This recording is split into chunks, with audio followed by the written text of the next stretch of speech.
Welcome to Denteamology Live, where we're talking teams and its optimization through great leadership. I'm your host, Dr. Becky Chen, and in this episode number 5, we are going to be talking to the very well-known Dr. Kanar Shah. Now, I'm super excited because this episode is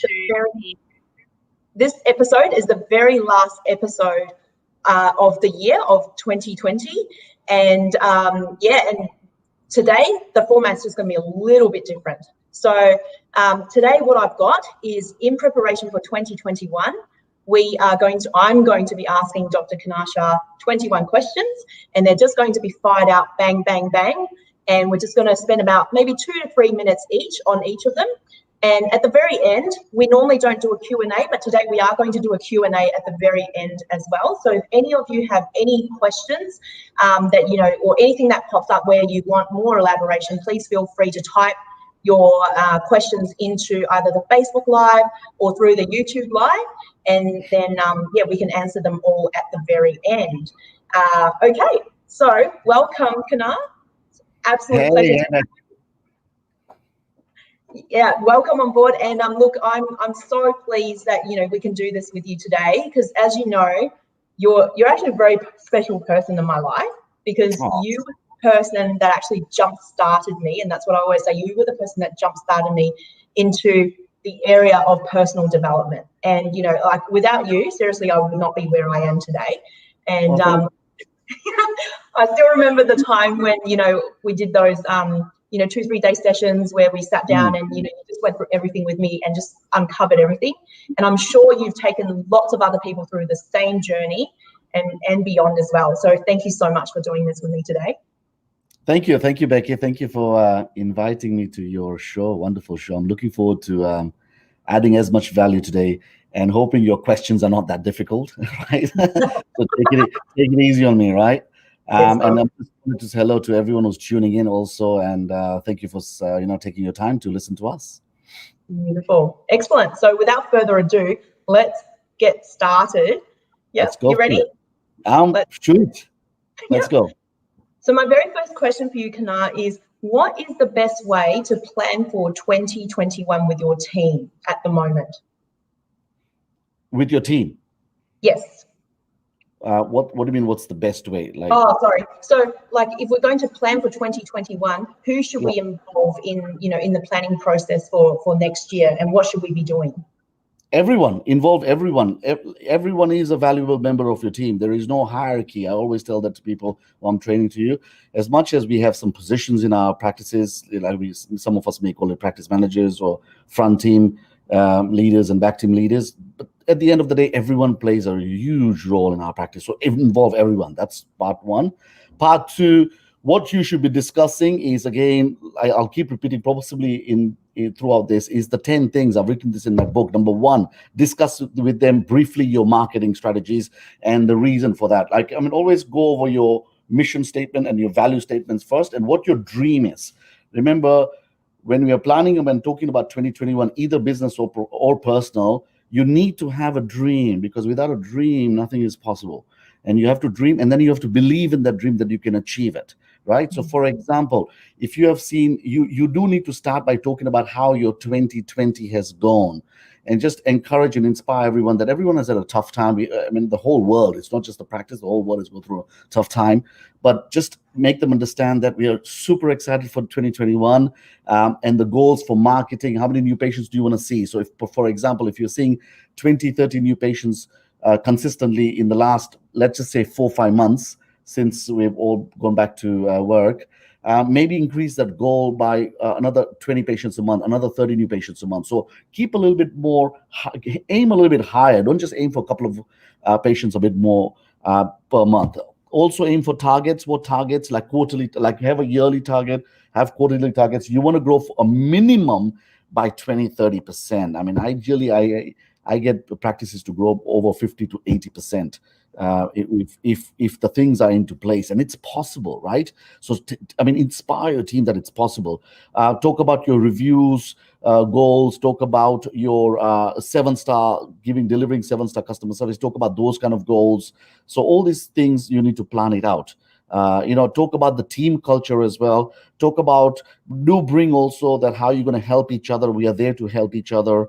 And at the end of the day, make them understand that we are all in this together. And 2021 is going to be successful. Always use positive language, and it's going to be successful. And as leaders, as practice owners, you want to assure them that you are there for them. Period. Yes. Does that yeah, absolutely. And so would you do this in just a team setting? Yeah, team setting, just put together. Just get some bitings, foods, coffees or wines, whatever you prefer. Minimum an hour session. If not 90 minutes, minimum 60. Because remember all the things I just mentioned. Everything will take at least about 3 to 5 minutes to speak about, right? So all these things, minimum an hour. And everyone needs to do this before they go for a Christmas break. So somehow find 60 minutes. Do not end this year without having that meeting. Because as a leader, you need to show them that you're a dreamer, you're a visionary. You have to show them that you are planned for 2021, and you're not just going to step in on the first week of 2021, right? Assuming that everything's the same as 2020. No, leave them with some inspiration, leave them with some motivation, leave them with the energy and the enthusiasm to come back. Yes. That's actually really good. And I think you've just probably given a lot of people in the audience a challenge now, because right now, as we all know in Australia, in the dental industry, everyone is so busy. And so if you haven't blocked out that time, it's like trying to find that time where everyone can get together now is going to be a bit tough. But yeah, definitely we should all be doing that, shouldn't we? Make it happen. 60 minutes, make it happen. I mean, even if you need to pay everyone an extra hour early in the morning or something, make it happen, by the way, when it's fresh, not there at the end of the day, or just block out at least 1 hour during lunchtime and just everyone comes together. But definitely, please, I'm just encouraging everyone to do it. Fantastic. Yes, that's very, very good advice. Okay, so next question. How do we effectively position our businesses in the current climate, to our patients in 2021? Branding and marketing goes without saying. Everyone needs to be branding the hell out of their practices. Dynamics are going to change in 2021. A lot of people have suffered in 2020. I mean, you may not know the full perspectives or economic perspectives, but a lot of businesses are going to be closing down. There are talks that some of the businesses, up to 20%, are just surviving on job keepers. And that when that finishes, they will very likely close down, right? And that means the spending power may reduce, right? So anyone who is not branding and marketing will be destroyed much more faster. So people need to understand that this is the time. I'm encouraging every dentist to understand this subject of marketing. You need to understand what branding means and what marketing means. And, like anything in life, if, either you're a business operator or a business owner. If you're a business owner, you need to know about branding and marketing. You can't just say, I don't know anything about marketing, right? Like I'm about to give a seminar end of January. I probably know no one has ever given dentists a seminar on marketing and branding. I'm giving them a seminar this end of January, 31st in Brisbane. I talk about something called the patient value journey, right? Like how to, the entire way to market the patient and take them from all the way from to promoting your business. So all the way from getting to know who you are, all the way till they become a loyal fan of your business, right? So there's a lot involved. There's social media marketing, content marketing, AdWords, PPC, SEO, and you got to know this. I mean, it doesn't mean you need to do it, but as a business owner, you need to have the knowledge about it. Like if you do not have this knowledge, and the people who will have the knowledge will dominate, will compete, will win the race, right? So it's super important to come and learn this knowledge about marketing and branding, and that's how you will position yourself in the marketplace in front of patients, right? And we all know, and all of us have been talking about how the competition has increased between dental practices and all that. But it's not time to talk anymore. It's time to take that matter into your hand, learn about it. And now when I'm talking about learning, like I'm kind of, when I speak to dentists and even successful practices, I'm pretty confident to say that most dentists do not know more than 20-30% of knowledge in marketing and branding. There's so much to learn. We know about all the other stuff, right? Marketing and branding is not just about making a social media post on Instagram and Facebook. There's much more to it. The people need to know what funnels are. People need to know what content creation is, and come to the seminar if you want to know more, or read whatever you do. Learn and educate yourself on marketing and branding. That's my giveaway. That's great. And if there was going to be a particular type of marketing that people should be doing now, in your opinion, where is the best area to invest the money into right now? Okay. So number one, and this is a very bold claim I'm about to make, and dentists need to hear this because I'm obsessed about this. 90 to 95% of practices in Australia have got a mediocre to a shitty website. And it's like, remember, you will have more guests coming online to your internet home, which is your website, more than your real home.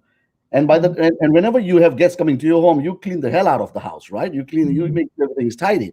But what are you doing about your website? There are about sometimes 5,000-10,000 people coming to your websites every day. And these guys are coming and bouncing off because your website is not positioned enough to invite or influence them to call, because remember, the purpose of the website is to call them, right? So the first point I'm going to make there is that get your websites A-class. I mean, I tell people you want another 20, 30, what we call grade A patients. Grade A patients are people who are wanting higher end treatments, clear aligners, implants, more full comprehensive treatment, veneers, cosmetics. I mean, most dentists I talk to want that kind of patients. I mean, don't you? Right? Yeah.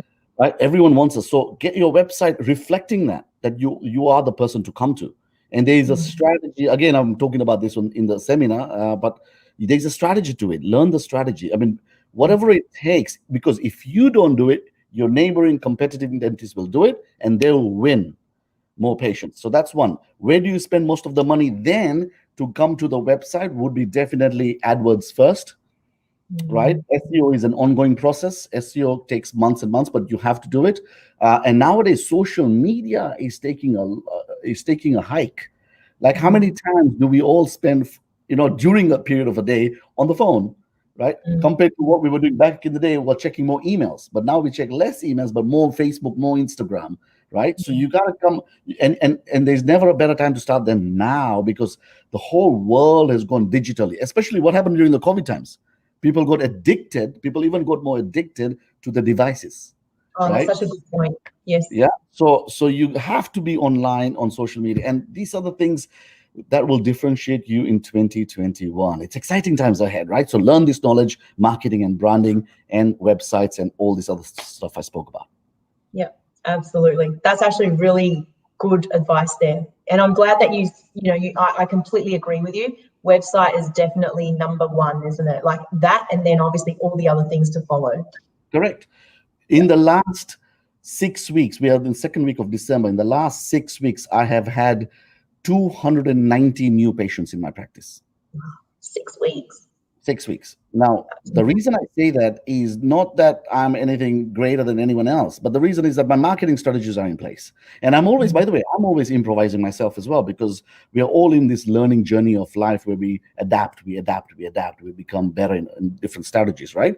But I had 290 leads phone calls coming into my practice, right? We had a conversion rate close to about 83% this time, right? Which is still great. But the point was that just to get that phone ringing 290 times by new patients takes a unique way of strategy, right? Now, this is what I ask dental practice owners and the friends we meet. Don't you want another 20, 30, 40 new high-end patients ringing your practice? Who doesn't want that, right? And it's all this is fun. If you're a business owner, it's a fun game, right? You got to have a game plan, and then it's a fun game, right? So, but you learn, please, every 2021, guys, don't slack off. Just so much exciting things coming. So definitely, if anyone is sort of short of patients, which I think majority of us probably are, we need to come and see you. 31st of January. It's just not me, Becky. It's understanding and asking yourself sometimes as a business owner, why am I not getting X number of patients a month? I want to see 50 new patients a month. Have I met that target? I'm sitting on 20, 25. Have I met that target? If not, then as we have all learned, the right question to ask is, what do I need to do? to get that 20, 30 new. Just ask the right question, and then you become resourceful. Yes. Compared to what? Complaining and criticizing. Economy stuff and COVID's happened and this happened and that has happened. No. Ask yourself, like, if there are patients out there, we all know that. I mean, all of us have got suddenly very busy in the last few months, right? So there are patients there, but someone's getting more, someone's getting less. It is a little bit of a competitive, healthy war, but it's a war. You gotta hunt for it. You gotta put yourself out there. You gotta strategize. Yeah, excellent. All right, we're gonna move on because there's so many great questions here. Now, there is actually someone in the audience that's actually posted up and they've asked. They're saying that they're struggling to get staff right now, and this was actually my next question to you. So that's perfect timing. So at the moment, as we know, dentistry is booming. All of a sudden, everyone's getting really busy. And I also know that there are a lot of practices, as you would know yourself, on social media, lots and lots of advertisements. You go on, there's so many advertisements at the moment, and people advertising for whether it's dentists, OHTs, hygienists, dental assistants, you name it. How do we position our practice in such a way so that we can maximize, more candidates applying and actually accepting and potentially accepting, a position with us as a dental practice owner? I've seen a couple of people posting some great ads, by telling them who they are. And most of the ads I've seen is more towards what's in it for the practice rather than what's in it for the applicant. So it's more the Whiffam rule, what's in it for me. I think, first of all, your projection should be, what are you going to benefit by joining us?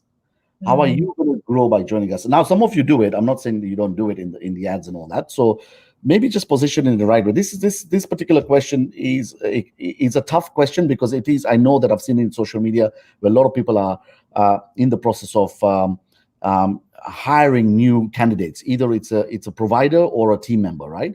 And you just it's funny you say that, because I was looking for another member of my team to join just my other businesses, and I got 900 applicants in 2 days. Oh my goodness. 900 applicants, which was like crazy, right? And most of them were from the traveling industry and the hotel industry and the cruise ship industry and the airline industry and all these kind of industries, right? Because most of them have been made redundant, and some of these have got great 7-star, or what I want to call 7-star, at least a 5-star customer service skills, So for team members, I personally feel dentistry or dental nursing can be taught very quickly. Practice management can be taught very quickly. When I say very quickly, within a period of 1 or 3 months. But finding that right candidate with the right attitude, right, who believes in your vision, is what you need in your practices. So focus on that. I mean, I don't have much to say on particularly in this question, but just focus on that. It's a tough one though, but I think you're definitely right. Focusing on what's in it for them. What are you going to? What's in it for them? Yeah, and get them to believe in your vision and get higher on attitude. Remember, that's my always number one philosophy: higher on attitude. Everything else can be taught. Everything else can be taught, right? And may I also add this: learn leadership skills, because most of team members also are leaving because of lost leaders more than anything else, right? So leadership skills is one skill every practice owner needs to learn. It's not something you are taught.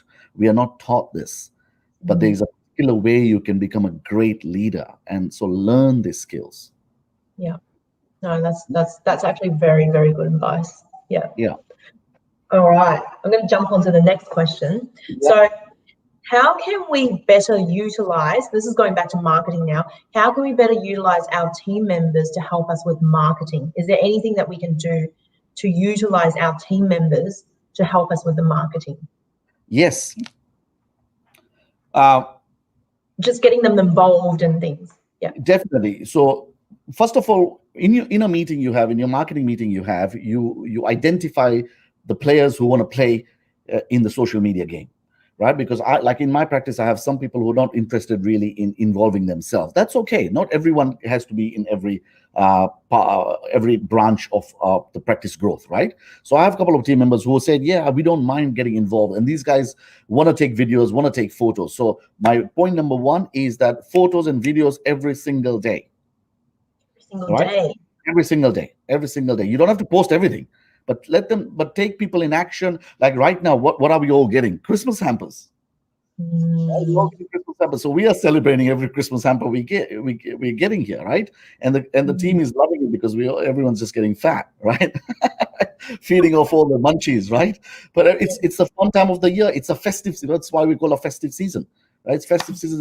It's a fun time. So capture those fun moments, right? Yeah. Remember, your branding means what? Your patients or the public or the potential patients want to see the emotions of your practice. Remember, people get attracted to that, right? They want to come to happy places, right? So you got to capture all that. So get them to capture. Sometimes I even get my team to capture me, and you might have seen some of my posts. Well, I am doing a procedure, right? So you take action photos, you take celebration photos, you take I'm sure all of you are celebrating birthdays of your team members as well. You take those photos, night out photos, Christmas dinner photos. You take photos of your lab jobs which has come in. Just there's so much to take on every single day. You take photos of your technology, right? Because you can brand your technology. If you have a laser machine, I don't know, some CEREC or even a dental software, something, management tool. But then there are two parts to it. Every time you take these photos, the second biggest part to it is the copy. What do you write in that copy? Because the copy is where it's words. The picture says or the video says something, which is very important. Then the copy, people like reading the copy. So what is your message, right? There is a formula. Let me just get this 1 second. There is a formula I have in here for my social media people. Look at this. It's called grabbing attention, creating interest, creating desire, and then taking an action. I've got a whole formula here. So this is me doing my formula. I use my own formula every time I do social media. So why am I showing you this? Again, saying that social media, as you asked me, is a subject where we need to learn it. Yes. Right? Most people think it's about taking a photo and posting it. No, there's more to it. There are different kind of posts where you are looking at people to what we call awareness posts, and then we are engagement posts, and then you're selling them something like what your services are. So you need to identify who you're posting to. Then there's something called paid post. What money are you putting in social media, Facebook and Instagram to boost all these posts? By the way, I say all this once again because I'm teaching all this in the seminar. I'm holding in. And if you want more knowledge, come and attend the seminar or at least pick a book and learn it. Knowledge is out there. We all know that knowledge is out there. But if you just want to fast track, I teach everything in the seminar. Yeah, excellent. Good? I hope that helps. Very, very good advice. Yes, thank you. Thanks, Kana. And so the next question I have is, I want to talk about shoppers because as you know, like you said before, there's more and more people that are going to be financially struggling, if not already, because of the COVID-19. And, shoppers have always been a big, topic for dental practices. What should people be saying to shoppers right now on the phone, over the phone? So what should the receptionists or the, the front office coordinators, what should they be saying to make sure that we can somehow get the shoppers to book in and actually turn up? That's probably the other one, because sometimes they might book on the spot because they might feel bad about saying no, but then they don't actually turn up on the day. Okay, 3 points. Point number one. Most, if not all your patients know the prices of things. If you ask a patient, because if a patient doesn't wake up in the morning and just decide, you know what, I feel like having my teeth whitened. No, it doesn't happen. They've been thinking that for a while. The patient doesn't happen thinking that, I think I've got a missing tooth for the last 10 years. I need an implant now. No, they will search it. So more like all of us, we search. So right now when you search cost of implant, it shows on Google straight away. So most of your patients already know an approximate range of a treatment, right? That's number one. Number two, the reason people are called shoppers is because they're finding out whether you are the person they want to choose to do business with. Super important to understand that. Yeah. What does that mean? Number three, you have to have a script. Telephone answering is a skill. I mean, I could practice one with you right now, but if I just go ring, ring, and you were the patient and said, hey, I'm just calling to inquire, what do you guys charge for an implant or for a crown? I need to run you through a script, right? I'll give you an example. If you were to call me and say, how much do you guys charge for an implant, for example, or for a crown, right? I will never answer that till I satisfy three criteria first. One is called engagement. Second one is called empathy. And the other one is called endorsement. For example, Becky calls me and I'm the receptionist. Do you want to do a quick call, Becky? Let's do that. Yep, let's do it. it. We can have an example quick, okay? So ring, ring. Yep. You Hi, are I made an inquiry, and I'm just wondering how much a crown would cost. Cool. Remember, by this time, I welcomed you to Smart Concepts. This is Kinar speaking. Fantastic. Sure, certainly I can help you with that. May I know your name, please? Yeah, it's Becky. Hi, Becky. How's your day been today? Yeah, very good, thank you. So, Becky, I just wanted to quickly ask you, why are you looking to getting an implant done? Yeah, so I've got this tooth that's missing, and I've been told that, the implants are probably the best thing out there. Right, and that's important to you, right? Getting this tooth fixed. Important. Yep. All right, and tell me, Becky, is there any other reason you're looking into getting an implant done? Well, I suppose I'm starting to eat more on the other side, and yeah, I just worry that maybe something's going to start damaging the other side if I don't do something about the missing tooth. Yes, you're absolutely right, Becky. Well, thank you for sharing that. But Becky, just a quick thing about our practice. I just wanted to let you know that Dr. Shah here, who was working at Smart Concepts, has been working for the last 20 years, has been doing implants for the last 20 years. We also have something called digitally placed implants. I'm not sure whether you've heard of that, but it's a new technology where we use to place implants in a digital way. And lastly, of course, we offer our patients here payment plans as well. I just wanted to tell you that information. Now, coming back to your question, Becky, you called today asking how much an implant is. Then I'll take you through that. I like that. Did you see? So the goal is to always answer that question, never make them feel like a fool that they've called, because that's one of the people wants to know in approximately what your clinic is charging. But at the end of the day, that first 60 to 120 seconds while you're having that 2-3 minute of conversation before you give them the answer is where you want to capture them by your tone. You want to capture them by your service over the phone. And you want to emphasize, meaning also asking.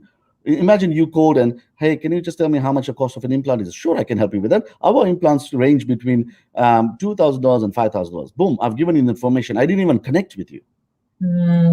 Yeah. Did you see that? So there is a script. By the way, just to show you, this is the script I show, the whole telephone script.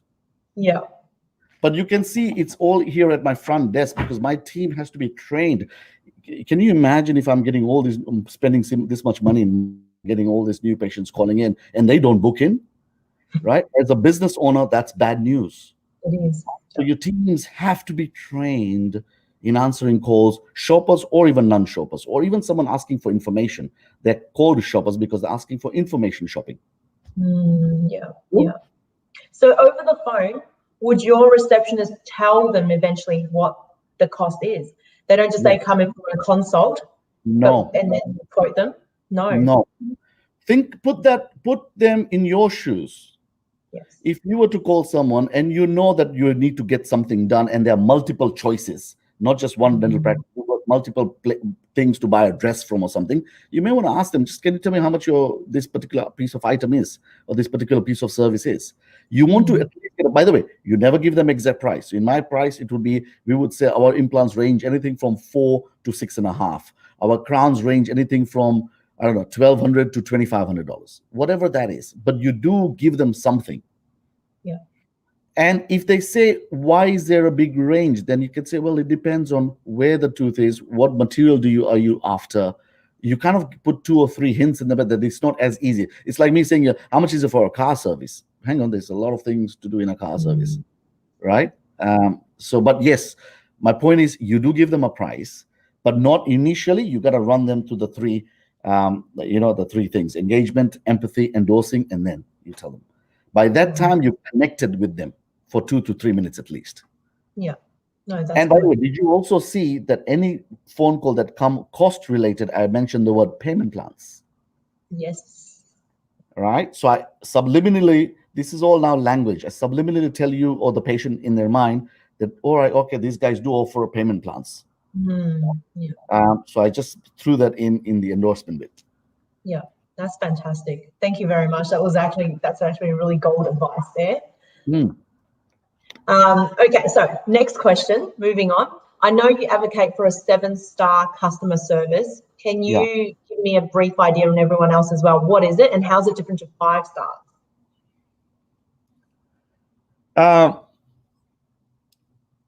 Have you ever how do you take it to the next level, I suppose? Yeah. Sorry. Sure. I'm just trying to make this 7-star. Have you ever heard anyone speak about a dental appointment? Dentist or going to a dental practice is the last thing in people's mind in this world, right? No one wants to come to a dental practice unless if it's needed, right? Let's talk about the 99% of the population, right? Even we don't want to go to the dentist, right? Right? So how many people do you expect that they're going to talk about you guys? No one likes bringing the subject of dentistry or dental work being done unless it's bad. They'll talk about it, right? 10 times more. So the 7-star service basically means that they go on rave about you. They're like, wow. And they don't rave about the clinical part. They will rave about how you make them feel different, how you make them feel joyful. I mean, most of us would agree that nowadays there's a lot of anxiety, stress, economic stress, financial stress, job stress, family stress, health stress, a lot of stresses in this world. So many people are more on a downer than an upper on a daily basis. If they come to your practice, spends half an hour, and you make them feel wow when they leave, that's 7-star experience.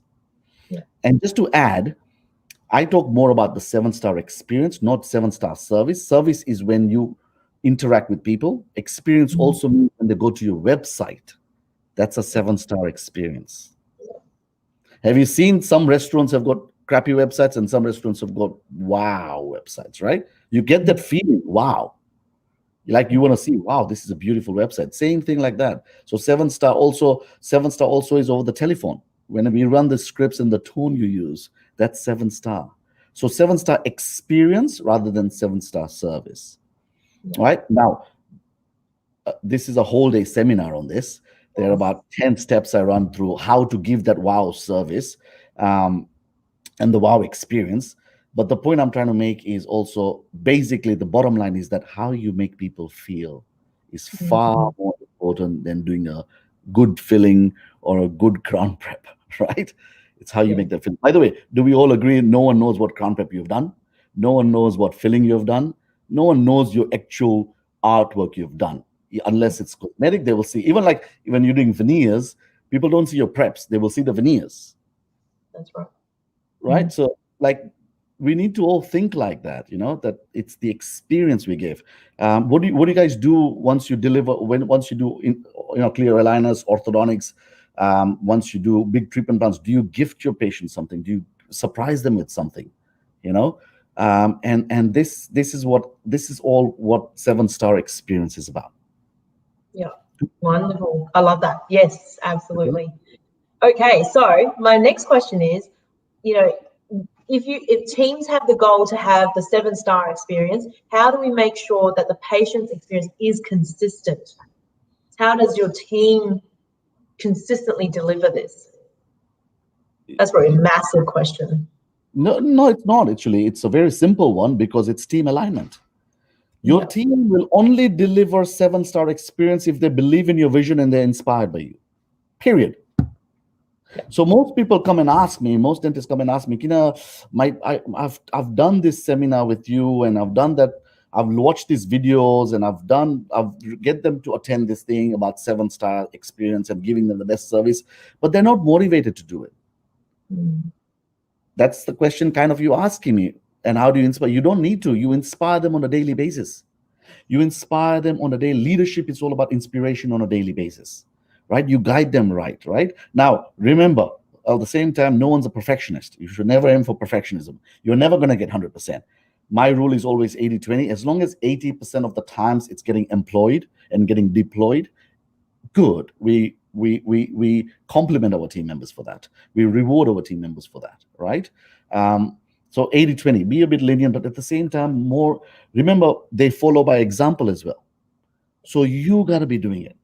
The dentist, the dental practice owners, the dentists have to be doing it, right? Show by example, lead by example, inspire by example.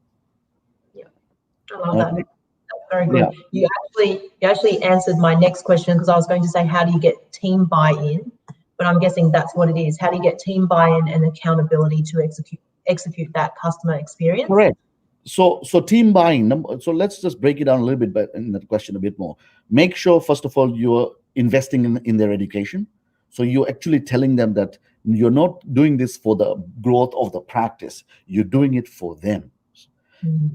Even if they leave one day, it's okay. You played your part in helping them grow. Yeah. Right? Sometimes I get caught by dentists saying that, okay, I'm investing in you so you can come and help and grow this practice. No, it's not just about that. It's about helping them grow, right? So invest in that. Number two, make sure you're complimenting them on a regular basis, right? All human beings love compliments. So compliment your teams, right? Number three, inspire them every day by doing something special, right? By telling them a story, by telling them an incident, what has happened. Learn the art of inspiration. I use these three words called inspire, influence, and impact. Think about this. And the reason I talk about those words is that we human beings only know how to communicate with each other. That's it. That's how we relate to each other. We wouldn't be doing this if I didn't know how to communicate, right? So, but communication is threefold. The words I say, the way I use my hands and my gestures and my posture, so verbal, visual, and the way I use my tone, right? So you need to become a master of all these three. Then, so leadership is part of that as well, right? So you need to know how to use the tone, when to use the tone, how to have conflict resolution, right? How to have team alignment, team vision, team belief systems, team strengths. There's so much to do in the teamwork, but getting them involved, bottom line, get them involved, make them feel a part of your practice. They're not there to do a JOB, which stands for just over broke, right? So they're not there to do JOB. Make them feel like they own it. Yeah. Right. I usually tell my team members, when you go out there, don't say you work at Smile Concepts. Tell them you're part of Smile Concepts. Or tell them you own Smile Concepts. I don't care what you say. Yeah, but that's because remember, they're spending 80% of the waking hours, 80% of the waking hours with you, with the practices. Absolutely. Get them a sense of ownership. Get them a sense of feeling that they're part of a bigger picture and not just treatment. They're part of a bigger picture. It's a community. It's a team culture. It's a family. Right? It's a big subject, Becky. You've asked me some brilliant question, and this particularly comes down to what? Learn leadership skills. Yes. Skills. Once a year, I run this program. I don't know when I'm running it next, but it's so important to learn this leadership skills. I think that answers one of the questions in the audience. And I know we're not really taking questions at the moment, but someone has said here, how and where do you start learning being a leader? As there are many things out there, and obviously it can get very confusing. Yeah. Okay. So I'm a leadership coach. And the way I became a coach, I'll tell you that, is because I attended a lot of leadership seminars, read about 15 leadership books, right? So bottom line is that I distilled all this information together with embedded communication, because remember, we lead by communicating with people, the visual, verbal, and vocal. And this is what I teach in the seminars. So remember, leadership is all about making habits, forming habits. Right? For example, in the morning, how are you showing up when you open the door? That's a habit. If you're not pumped, if you don't come in the morning, if you're not pumped, if you're not excited being in your own practice, right? Being a dentist working in a practice, imagine what the team is going to feel. Like, all right, Kinar's come down, so we are okay to feel like that as well. Lead by example. So even if I'm having a shitty morning, before I enter the door, I leave the baggage out there, and I come and change my state. I come and change my attitude, right? So these are the things and habits I have learned over place. I was never like this, but it's over time you build slowly and slowly and slowly. Every one of us has the potential to do it.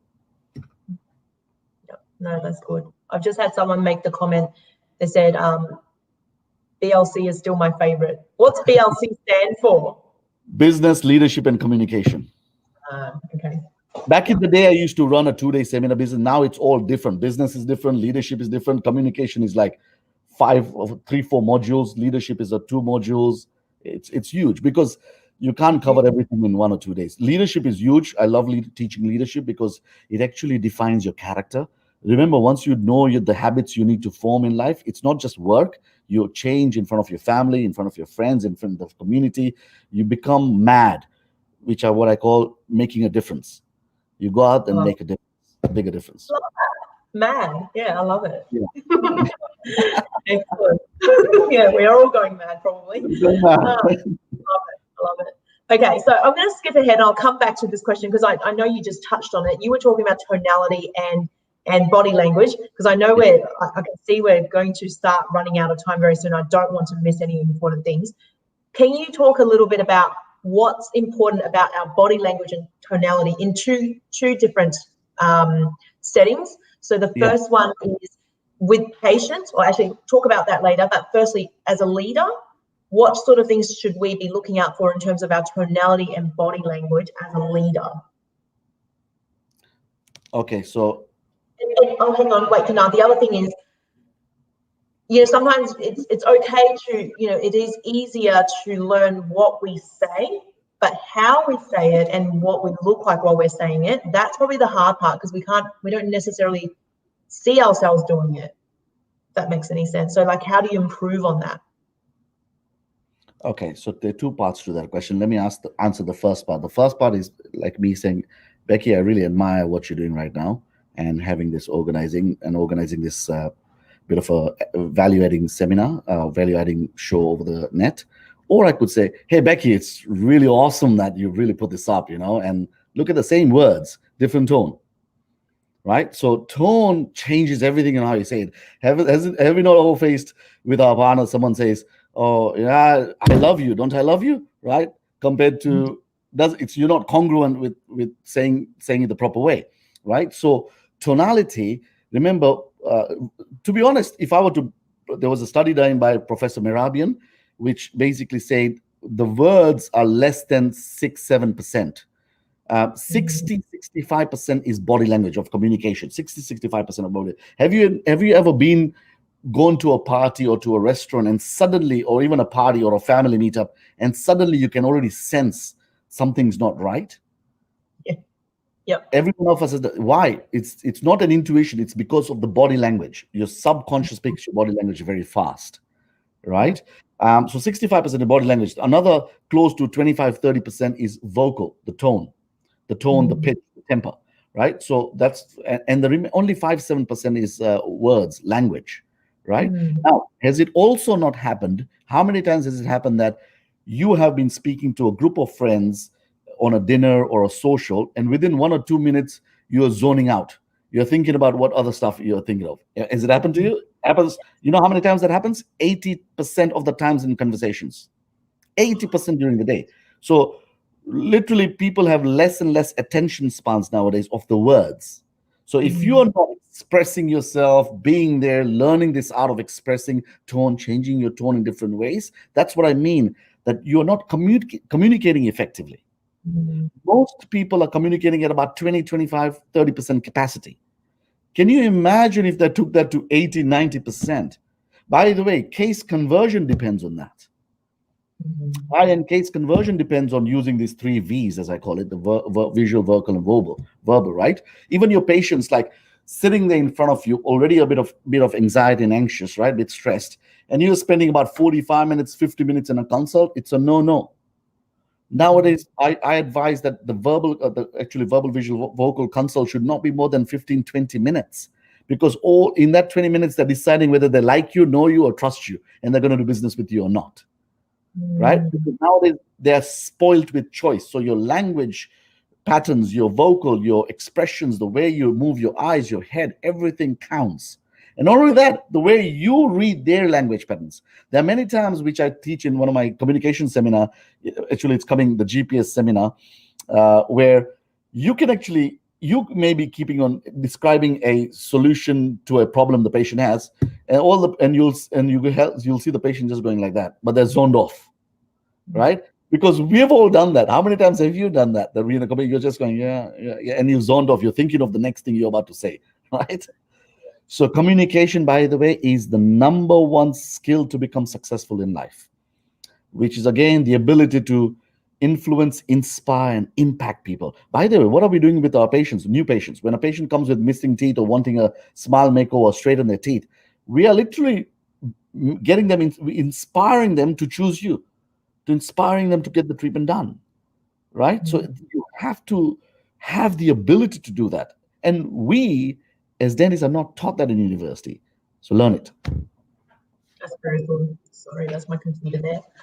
Okay, yeah, no, that's very, very good. You spoke about building rapport. I think with building rapport, just very briefly, can you go into that a little bit more? How do you build rapport with your patients very quickly? Okay, so I call it 15 minutes is not very long for a consult. 15 minutes is not very long for a consult. I call it rapport by design. This is the GPS formula, the case conversion, the most advanced formula probably in the world, because I've created it. I'm joking.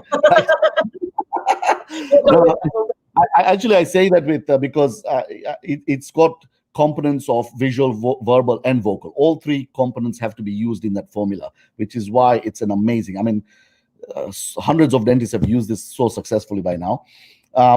The fastest way, first and foremost, is this bit here. I call the engage. I don't know whether you can read that. It's called state, style, smile. So remember, I always say your energy introduces you before you even open your mouth. Wow. Right? Your energy. So when a patient is sitting in the room, maybe like in my case, I get a nurse to bring the patient in. I'm not there. I usually go about 60 to 120 seconds later. So it's called an acclimatization process, where the patient is scared already. Now they're called in. It's almost like you're called in for your surgery, right? So they're already a little bit more anxious coming into a treatment room they've never seen. Now, if you have been ever to a hospital or anywhere, what's the first thing you do when you're called into a room? You're not even half listening to the nurse. You're just looking at, all right, what tools am I seeing? What equipment am I seeing? So that is why I advise dentists never to take new patients. I'm talking about new patients, never in. You never take your new patients in. You get them to acclimatize for 2 minutes with your nurse. So your nurse can have small talk while they get acclimatized. Then when you come in what I call charged. You come up with that energy. No, I'm not talking about being a clown and laughing your way in, right? I'm talking about just bringing that energy and aura where your patient can say, oh my God, the doctor is here. And the way he introduced himself, boom, straight away you build authority, credibility, and expertise. So that's the first thing you do. And that also how you smile, how you introduce yourself, and the state of mind you're in. Like I said, the energy, right? So that's the first bit. And then instantly you're asking them, so Mr. or Mrs. Jones, how may I serve you today? How may I help you today? Then within the first 2 to 4 minutes, you ask them the series of these 4 questions where you build deep rapport with them instantly. So I teach a way where you can build what I call rapport by design within the first 3 to 5 minutes. And I'm talking about the deepest rapport you'll have. So much so, and it's so freaky, right? I might say this, that when I started first using all this kind of tools, I had people saying yes to me in like 7 to 10 minutes. All right, let's go ahead. Right? Because remember, if somebody's coming for an implant, right? All right, if somebody's coming an implant, have they researched it? Of course they have. They've almost kind of made a decision that they want to get an implant done. Now, so much so that they're coming in for a consult. If they say no to you, that just means they're going somewhere else.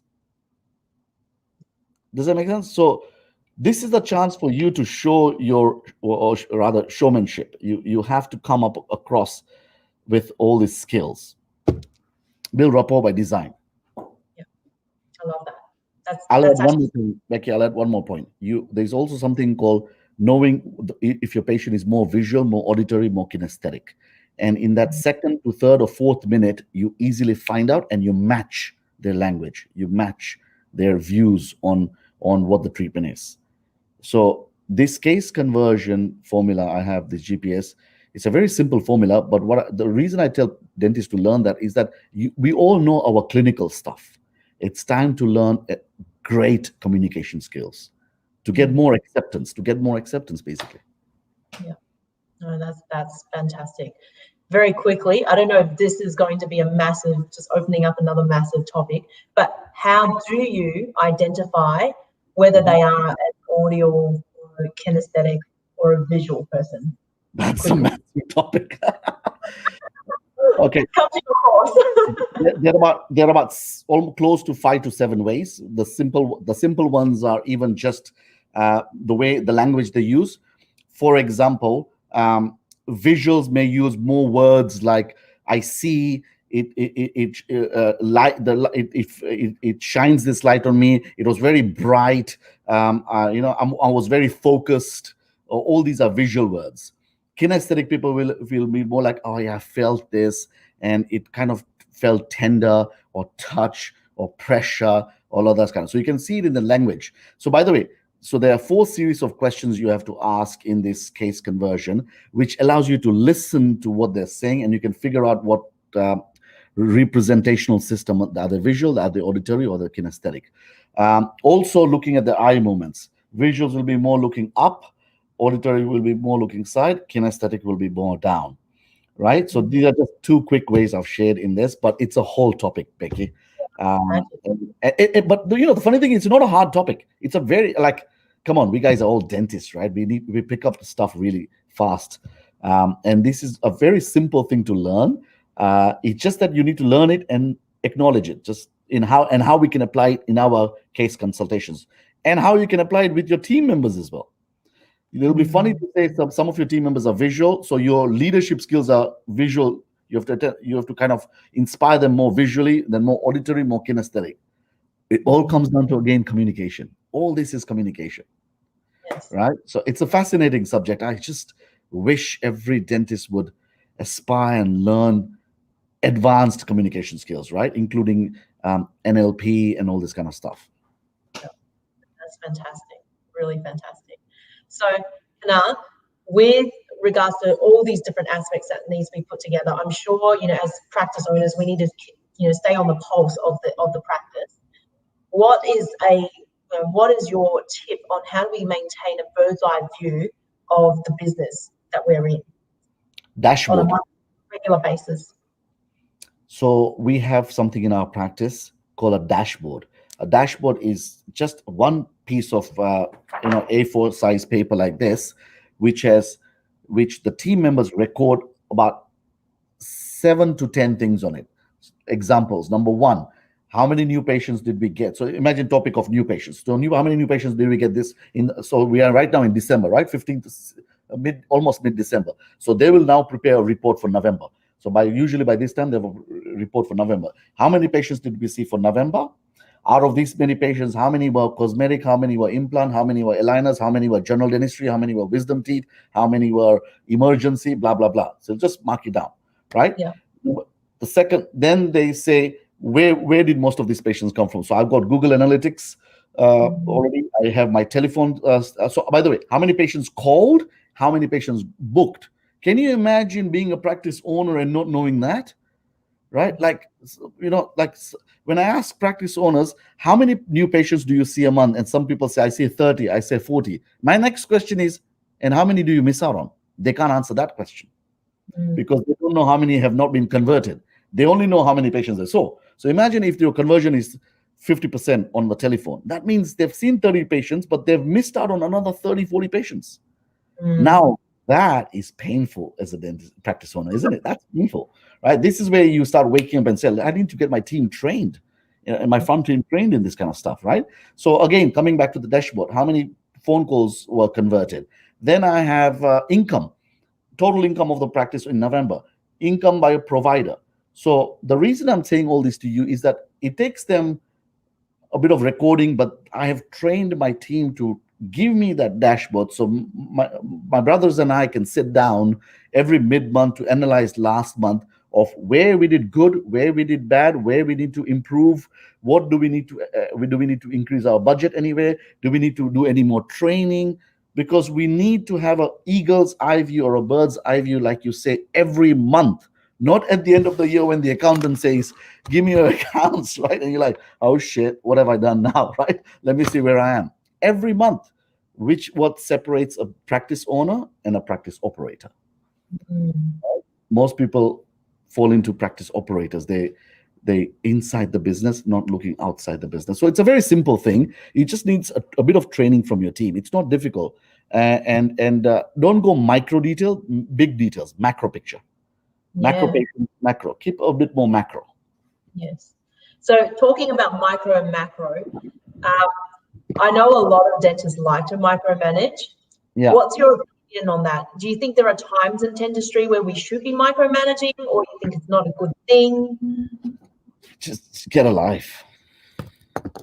Get a life. Okay. Let me tell you this. I used to micromanage back in the day. It affected me the most. Yeah, I was down. I was depressed. Probably I was, just couldn't sleep because I was, when we micromanage, we worry a lot. We get anxious a lot. We worry a lot. Why? Instead, I tell dentists, work on yourself the most, then you work on your job. Yeah. Think about that. Work on your leadership. Become a great leader. So much so that now I don't even know what happens in my practice anymore. Like my team manages everything. I'm reached that stage where, it feels good then. It feels, for us as practice owners, it feels good because now I don't have to stress about anything. Once a month, I have a meeting about the whole practice and how it's performing, how it's operating. But everything is managed by the team. Yes, one couple of days a month, there's some issues. The team comes and they want some advice, we fix it. But micromanaging will kill you faster than a bullet. And practice owners, we are already stressed generally, right? So work on yourself, become a better human being, become a better person with a great character, leadership, communication skills, and overall how to grow your business. Focus on how to grow your business rather than, because that's another thing. When we micromanage, we forget on the growth of the business, but we are putting sellotape in small things, and everyone is getting frustrated and painful. It's painful. Yeah. So get a life. Stop micromanaging, guys. Just work on yourself the most. That would be my advice.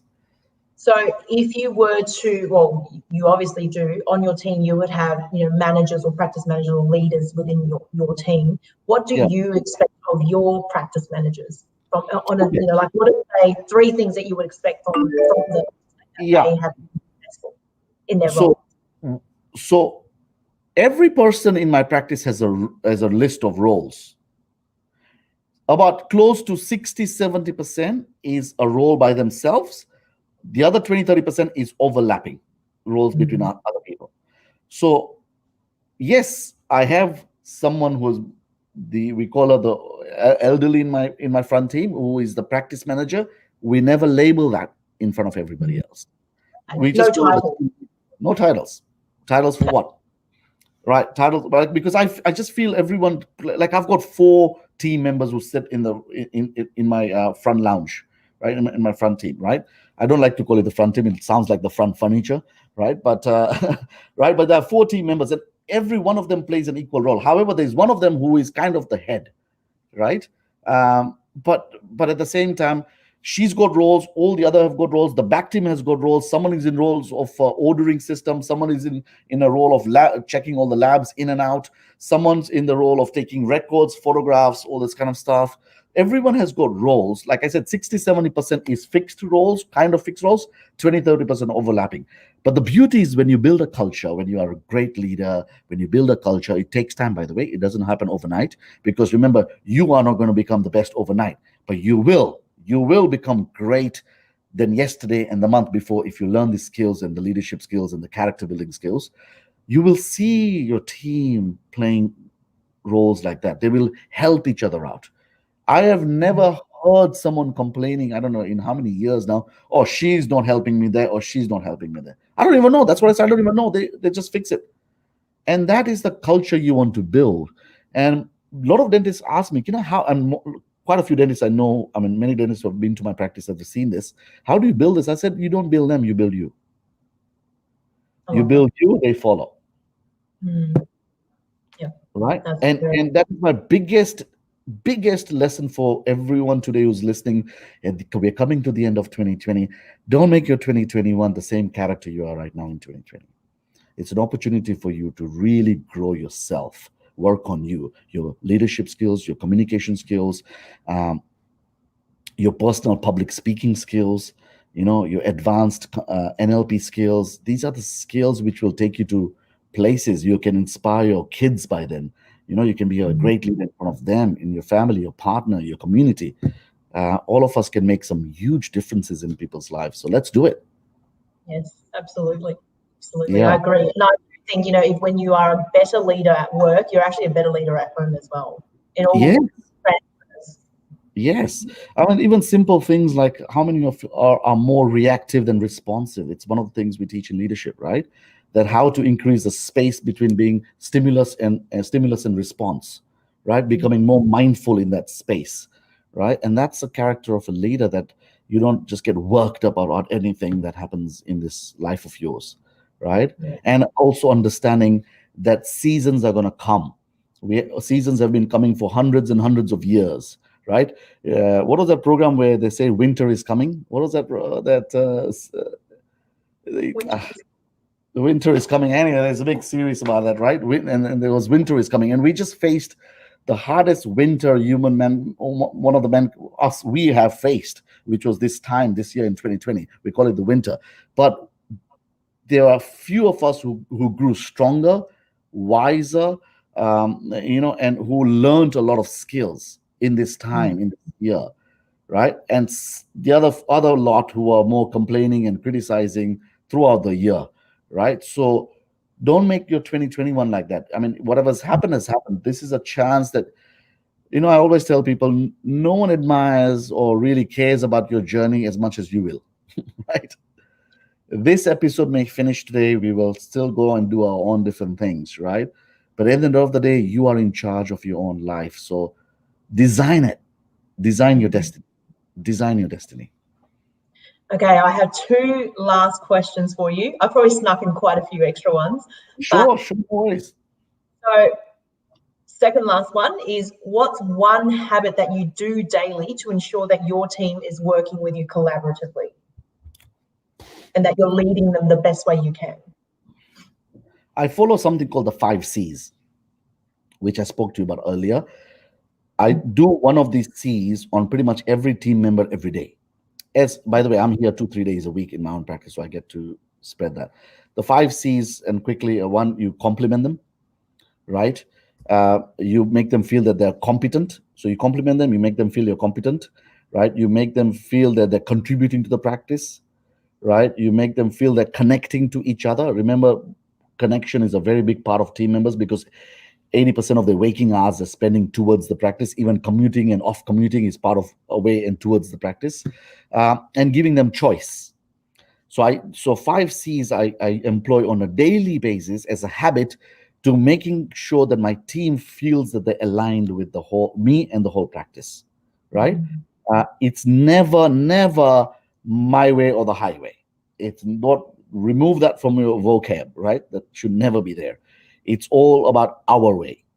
How are we going to grow? And by the way, what at the end of the day, what do we want as practice owners? We want growth. We want to be more profitable, right? We want to be doing the kind of work we love to do, right? I posted the question on the other day. What procedure do you guys hate doing, right? And everyone was posting in Denteapreneurs, right? But to me, I'd only like 10% of procedures nowadays, right? Like I only doing this much of dentistry, and that's what I'm passionate about. And I've designed my life so that I can do that much, and that's it, right? And everything can be outsourced to my associate dentist and etc. So we want better growth, better passion about our jobs, because it can get monotonous if you're not doing the work you enjoy doing, right? We want to make sure that we come here and it's a fun environment. How many times do practice owners go to the practices and they leave, and or sometimes they're driving to the practice, oh shit, another day at the work, right? So some practices like that. So these are the things we want. And how do we get that? By making sure that our engine, which is our team is the engine, is led in the right way, and 5 C's are operated every day. So these 5 C's. Excellent. So that's one habit. Yeah, that's a very good habit. And it sounds simple. Simple, and I'm sure it still takes time. And, it is definitely a habit that you need to form. When I started first doing this back in the day, I had an alarm in the morning, like it was something like 8:30 in the morning, and all the alarm kept reminding me in the morning is 5C, 5C, 5C, right? I had the 5C in my mind, all just 5Cs in the mind, and I now memorize it. Did you see when you asked me the question? I know my 5Cs. So any time of the day, I can pull that tool out of my pocket. All right, maybe this person I'm going to compliment today. This person I may give them a choice. This person I'm going to make them feel that they're contributing as part of this practice. It's not difficult. It just needs to be done for that 1 month, right? And then you just fall into the habit like anything else, right? It's just a 30 to 60 days you do it, and it forms a habit, which is what I said earlier. Leadership is all about forming habits. Yes, I love that. That's very, very true. Yeah. So before I move on to the very last question, it's probably a loaded question, That's but okay. I just want to let the audience know that we are taking questions. Do we still have time? Do we have time to take questions very quickly for Q&A? We have time. Let's make it. So let's give it all. All right. So if anyone's got any questions, please, type them in, and we can do that. And then and then we can sort of go from there. But my very final question to you, Kana, is how do we fit it all in as leaders? What's your number one tip on time management to make sure that we are not overwhelmed? There is a concept in the high performance industry, we call it more energy management and not time management. Okay. Enlighten me. So yes. Did you know in the corporate industry, it's been proven statistically that most people have an 8-hour shift, right, from start morning to evening. The work that they're supposed to do can be done in 2 to 3 hours. I've heard of that. So it's not time management, it's the energy they're spending. So you do something and then you relax and you go for a coffee and you do this. So think about that, and your whole perspective in your mind changes. How do I manage my energy, right? Throughout the day. Let's talk about just being entrepreneurs and practice owners throughout the day. How do I manage my energy? What do I need? What do I need to do in the morning to pump myself up? First of all, prepare for my day. Not even in the morning. The night before you prepare yourself, you visualize your day. It's all about getting that dream going on a daily basis. Every morning we do something called SAMAs. So I run this mastermind, and we have this acronym called SAMAs, which is silence, affirmation, meditation, exercise, reading, and scribing. It takes about 60 minutes to do that. Tony Robbins calls it the hour of power. Basically, all the legends and the giants of business in the business world spend the first hour and a half of the day on them, preparing. Because once you're prepared, boom, you're accelerating throughout the day. You're pumped, you're charged, right? That's one part, right? So energy. So build your energy in the morning, build your focus, build your vision. Then during the day, stay hydrated. Definitely a lot of hydration. Watch the foods you're eating at lunchtime, especially as well, right? That's a big one. That's a big one for me, because back in the day, chips and carbs and pastas used to go in, right? And then by 2-3 p.m., all of us are drowsy and this kind of stuff. So I've limited myself to 1 coffee a day, plenty of water, close to 3 liters of water every day. Multivitamins, take your multivitamins, right? Everyone with half a brain knows that multivitamins are very, very essential. I mean, we all in the medical field, so it's super, super important to understand that. So make sure you're exercising not 15 to 30 minutes a day, at least stretches in the morning, a bit of pumping yourself in there. So it's all about energy. Once you have the energy, your output can be more. Understand that concept. We have learned that in physics. The energy there, output is better. And when I say output, it's focused output. It's more disciplined output. It's a better, greater output, right? That means, you can do better cases. You can diagnose better. Imagine going and doing this GPS, right? Half-assed or half the energy. Doesn't work. I mean, potential $5, $10, $15, $20,000 treatment plans are not getting converted if your energy is down, right? Now, in terms of time and energy combination of management, you're going to be working. I also tell dentists, generally, dentists should not be working more than 4 days a week, right? For 2 reasons. Number one, if you're working more than 4, it's a general rule, and I've spoken to thousands of dentists on this particular aspect. If you're working more than 4 days a week, you drained. You have this burnout. All of us have been there. You feel burned out. And what does that mean? It means you're not performing really well. You're not doing a great dentistry. You're doing good dentistry, but you're not doing great dentistry. And don't fool yourself if you're saying yes to that, right? We all know that. We've all been there, right? So I would say good 4-day production, good 4-day work, 30, 32 hours of dentistry a week is perfect, so that your time is managed to operate on the business, especially for practice owners, right? Especially for practice owners. I mean, everyone I have coached so far in my life who has dropped a day has maintained the same income, or if not higher. That's very Eat true. that. Eat that. That is, and people get shocked. I said, are you sure? I said, try it. Of course, through the coaching I give them. But everyone, I think, Becky, you did that as well, right? I'm not sure, right? The day I dropped my hours, my hourly rate went up. There you go. And because you're fresher, you're more focused, you're more alert, and also you're then spending a bit more time in growing your business, right? And by the way, that needs to be done by all practice owners. They need to look at the 10 things in their business which will give them the exponential growth. If you guys haven't read my book by now, Christmas is coming. Read it, right? And if you take 1 point, I can guarantee you'll put another 0 in front of your income, right? Right? But read it. Yeah, it's a very good book. Very, very well written, Kanar. Have you read it, Becky, yet? Yes, I have. To be honest, I haven't finished it, but I've started it. All right, cool. So you're going to finish it. This holiday. It's value packed, and once you read it, your mind will open up on what exactly you need to focus on growing an exponential business. By the way, I've written this book after multiple areas of failure in my life. So it's almost like this is borrowed experience. You're borrowing experience from me. You're avoiding the mistakes I've done. However, it's not just the tool that you need to use. You need to come and learn, like marketing, branding, case conversion, leadership, NLP. Learn this, guys. This, for me personally, this has boomed my success. Yeah, it's amazing. And you are a true testament, and you walk the talk, obviously, and that's what people see. Had a whole day of clinical day today, and I've got these next 2 days. Thursday, Friday is my last 2 days. But yes, I'm still a practicing dentist. I work close to 2.5 days a week, and I'm in the same boat as everyone else.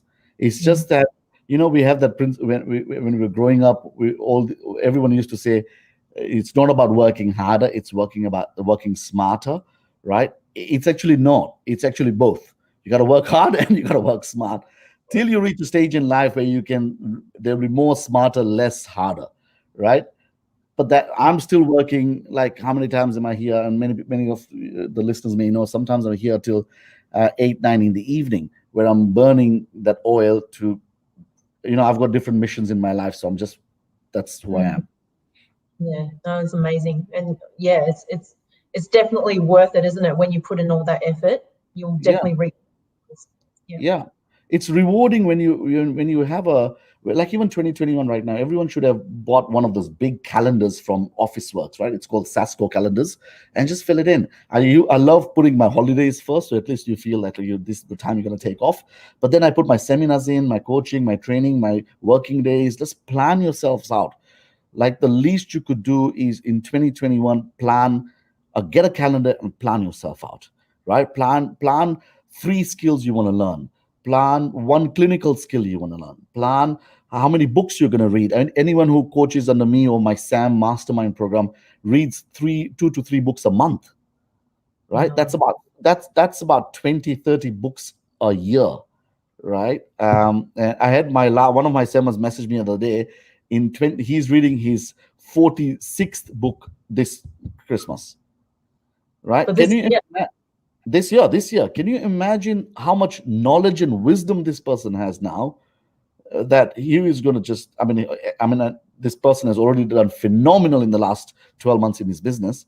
24 months in his business. But even from now, I know, remember, leaders are readers.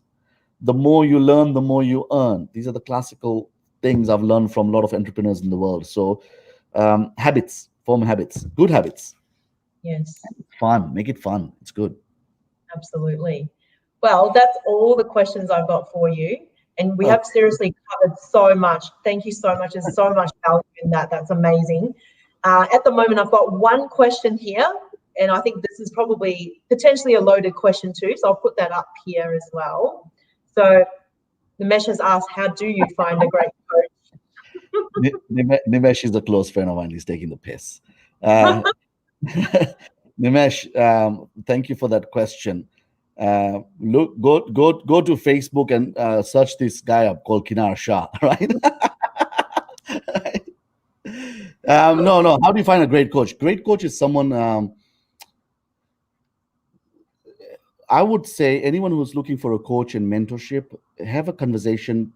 Ask for a conversation for 10 to 15 minutes with a coach and a mentor you look up to. And in that 15, 20 minutes, you'll establish if you have a connection, right? Be open-minded, number one. Be open-minded, number two. Because remember, I usually preach this, that even the shittiest of the shittiest Olympian has a coach, right? And they're in the Olympics. I have never seen or hardly seen any real successful person without a coach. So a coach's duty or a mentor's duty is to show you the path, not necessarily walk the path with you, but show you the path, shine the light. I mean, Becky, we did this, right? And then you explode, right? And it's never a one-time thing. It's most of the times you got to have an ongoing thing, right? Because you got to keep inspired. You got to get motivated. You got to come with new ideas. There's quite a few masterminds I'm running next year, right? I mean, there's intense people who want to double or triple their growth. Reach out to me, and don't just reach out because you want to join. Reach out for a conversation first, right? You need to be a fit for each other, personally for me. But any coach or mentor you want to say, just have a feel, get that sense of feeling that this is the person who's going to help me, unbiased, and he's going to look out for the best of me.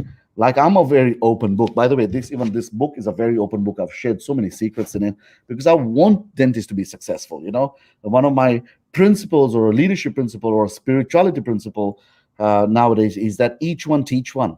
We all need to learn from each other. We cannot survive without each other. We come as a communion, we come as a community, and there's nothing better than helping each other grow, right? Never pull anyone down, and share. Our parents used to say this, Becky, the more you share, the more you will receive. Yeah. Do you remember that? It's so true. It is so true. So share, everyone share. Be open-minded. Be open to your techniques, your strategies. I'm open to my strategies with my competitors, right? The only difference, maybe I might outwork them. I might out-hustle them, right? Because I work hard. I work hard. I work smart. But I'm always learning. I'm a learning machine. I'm still a learning machine, right? And that's something you want to look in a coach as well. That the coach is not taking a backseat in the sofa. Right? They are learning as well. They're coming to you with, hey, let me share with you the next thing I've learned, and you're going to be excited about this, and they share that with you. Yeah. And so have proximity is power. Surround yourself by proximity as well. These masterminds I run also. Can I talk about that a little bit, Becky? Yeah, absolutely. Yeah, I'd love to know, what sort of help you can offer the dental community. All right, there are about 4 or 5 things I'm doing for helping dentists in different areas and where they are right now. My number one program, I would say, is something called SAM, and you must have heard it everywhere on social media. This word we use, SAMers. It's a close knit of family. Basically, what happens is there's only 20 people every year. They join in my mastermind, and I unleash the hell out of their potential, right? In everything to do with business, leadership, communication, public speaking, advanced way of inspiring and influencing people, all this kind of skills. So I teach you this, and I'll help you practice it on an ongoing over a year. So it's a year program. Think of it as a mastermind program over a year.